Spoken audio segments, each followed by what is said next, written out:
जहां मैं तुम्हें छोड़ कर गया था वहीं तुमसे मिलने आया हूं।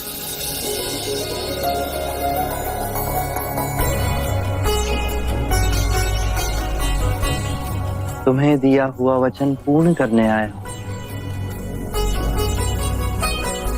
यशोधरा की व्यथा अब हमसे नहीं देखी जा रही। नारी का धैर्य और निस्वार्थ ऐसा उज्जवल रूप मैंने कभी नहीं देखा। जब उसे ज्ञात हुआ कि तुमने धरती को अपना बिछाना बना दिया है तो उसने भी धरती को अपना सैया बना दिया। गहने और रेशमी वस्त्र त्याग दिए और उसने भी गिरवा पहन लिया। जब उसे पता चला कि तुम एक ही बार भोज करते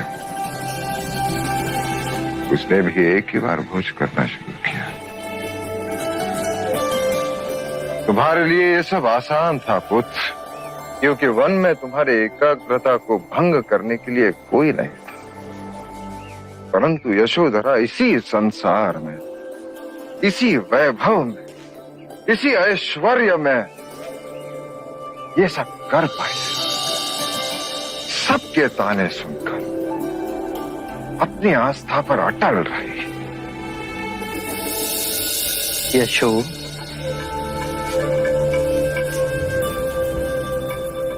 आप तो मुझे गोपा कहकर पुकारते थे। यशो का संबोधन तो पराया लगता है। आप आएंगे इस विश्वास में मैंने इन 7 वर्षों में प्रत्येक क्षण आपकी प्रतीक्षा में काटे। 7 वर्ष नहीं यशो, कई जन्म लगे,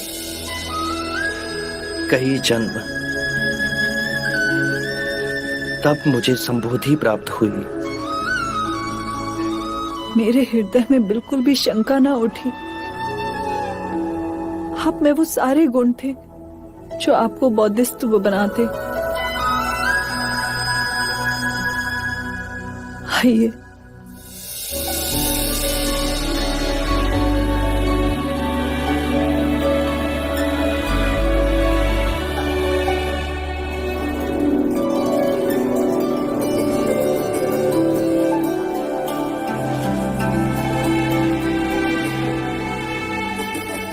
एक प्रश्न जो मेरे हृदय में टीस बनकर बैठा है,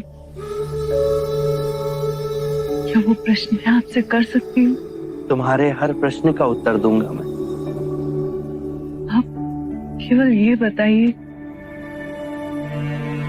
कि आपने इतना सब किया, मन में कष्ट भोगे,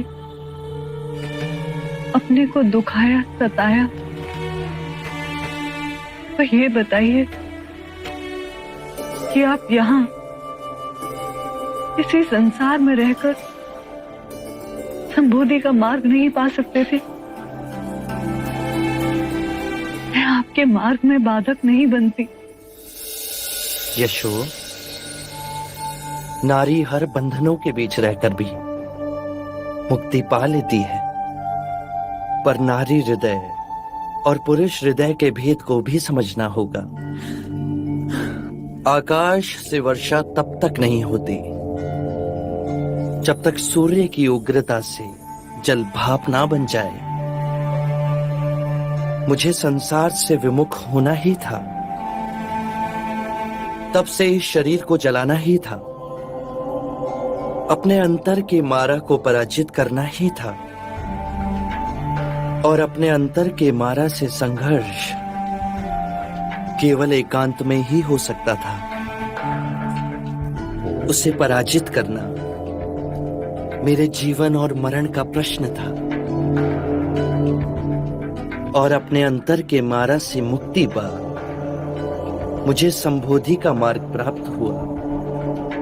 ये परम ज्ञान अब केवल मेरा नहीं, जन जन का है। अर्थात अब आप मेरे और राहुल के सौभाग्य में नहीं। यशो, यदि तुम दोनों का ही दुख दूर करूं तो इस संसार की असंख्य पीड़ित आत्माओं का क्या होगा? ये सारा संसार ही मेरा हो चला है।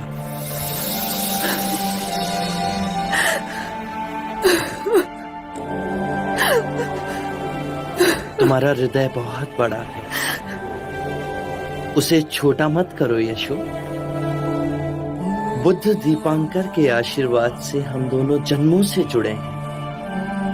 इस जन्म में तुम्हारे साथ तुम्हारी सहनशीलता, तुम्हारे धीरज के कारण ही मैं संबोधि को प्राप्त हुआ। अपार ऋण है तुम्हारा मुझ पर।